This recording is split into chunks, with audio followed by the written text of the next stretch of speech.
আমাদের বাংলাদেশের আজকে যে বিমান দুর্ঘটনা হইল, প্রথমত এটার জন্য শোকাহত আমরা পুরো দেশবাসী সবাই।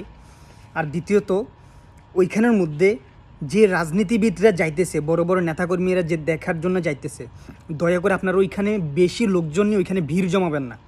ওইখানে কোনো অনুষ্ঠান চলতেছে না, একজন মানুষের মর্মান্তিক সিচুয়েশন চলতেছে, যে কোনো মুহূর্তে ওই মানুষটা মরে যাইতে পারে।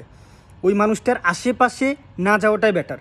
আর রাজনৈতিকবিদ যারা যাইতেছে, যারা ওইখানে এই অধিকারে মানুষ নিয়ে গিয়ে ওইখানে ঝামেলা পাকাইতেছে, ওইখানে আরও ভোগান্তি সৃষ্টি করতেছে, ওইখানের আপনার আশেপাশে মানুষজন যারা আছেন, এই নেতাকর্মীগুলোকে বাডম পিটা করি ওই হসপিটালের টেবিলের মধ্যে শোয়াই দেন। আর নাইলে এদের শিক্ষা হবে না। এরা প্রত্যেকটা জায়গার মধ্যে এরা রাজনীতি ঢুকাবে। এরা ওইখানে গেছে রাজনীতি করতে, এরা ওইখানে ওদেরকে দেখতে যায় নাই, এরা এটা দেখাইতে গেছে যে আমার রাজনীতি, আমার দলের পক্ষ থেকে আমি আসছি, আপনারা আমারা ভোট দেন, আমি পাশে আছি, মানবতার ফেরিওয়ালা শাস্তি গেছে ওইখানে। এদেরকে বাদাম পিটা করি ওইখানের মধ্যে হসপিটালের বিছানার মধ্যে শোয়াই দেন, তারপর দেখবেন যে এরা ঠিক হয়ে গেছে।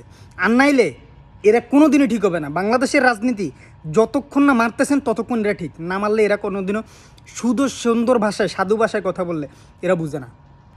এসব কাজ এগুলো ভদ্র মানুষের কাজ হইতে পারে না। মানুষ মরে যাইতেছে ওইখানের মধ্যে যে ভোগান্তি সৃষ্টি করা। এদেরকে তক্তা বানান, তক্তা।